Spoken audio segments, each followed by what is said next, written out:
Je m'appelle Benoît Mercuzot, je suis maire adjoint à la ville d'Amiens, en charge des finances et de l'innovation. Et par ailleurs, je préside la CEMOP Amiens Énergie qui développe le réseau de chaleur.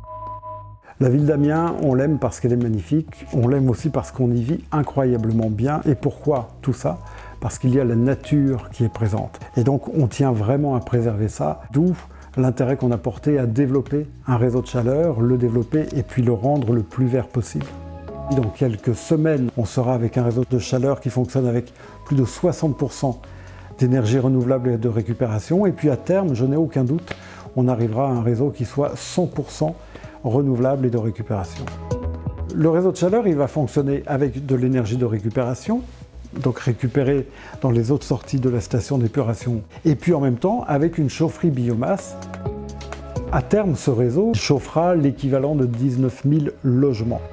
Grosso modo 25% de la ville d'Amiens. Le résidentiel consomme 1/6 de l'énergie totale du territoire. On sait que pour cet objectif de 2050, d'être un territoire qui produit autant d'énergie qu'il en consomme, il faut en même temps réduire nos consommations de 60%. Donc il faut que l'on développe une politique très volontariste d'aide à des travaux d'isolation des bâtiments. On aura un réseau qui sera particulièrement innovant en ce sens où il aura une multiplicité de sources d'énergie. Des énergies de récupération ou encore cette chaufferie biomasse ou encore du biogaz. L'autre intérêt, c'est qu'il va permettre aux Amiénois de payer moins cher leur facture d'énergie. Et pour le territoire lui-même, c'est du travail qui est donné à des entreprises qui, elles, sont locales. Et par ailleurs, il faudra bien, par la suite, faire tourner ce réseau de chaleur.